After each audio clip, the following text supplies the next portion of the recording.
Julius yung mga kamangyan. At kakwento ko sa inyo kung bakit munti ka nang mabuking yung sorpresa. For the go.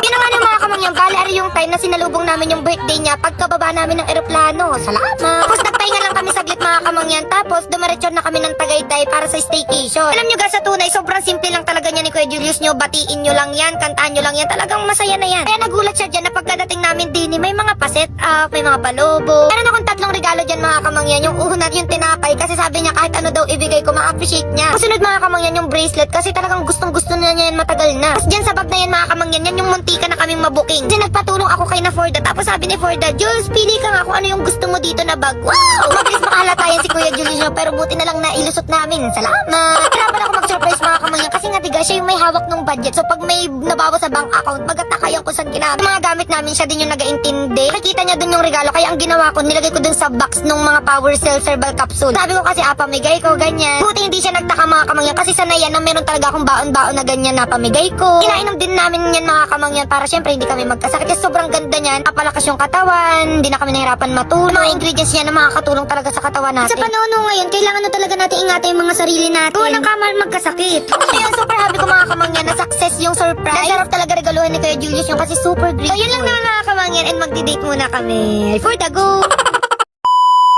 Birthday na niya. Uy, 1 minute na ng birthday niya.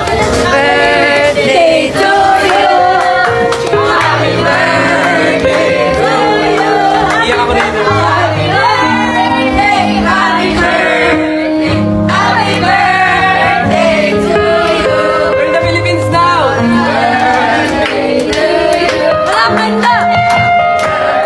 Birthday to you. Walang handa. Birthday, happy birthday, happy birthday to you.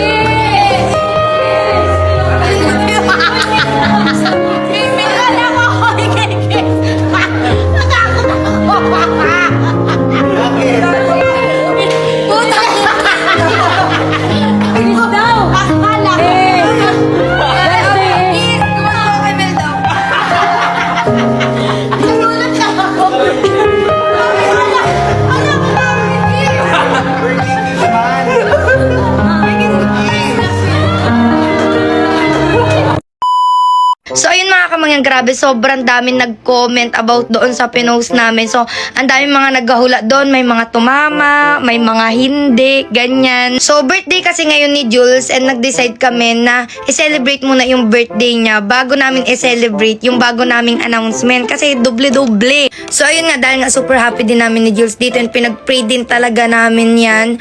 So dapat hindi lang kami yung masaya, dapat kayo din. So yun nga, sabi ko nga sa mga makakahula, dadagdagan namin. So sa mga kakahula, bibigyan namin ng gift bilang balik na rin namin sa inyo. So siguro mga Monday or Tuesday, gano'n. Basta i-update ko kayo. So ayan, mag-celebrate muna kami ng birthday niya. And ayan, grabe yung mga comment nyo. Talaga namang ang daming tumama.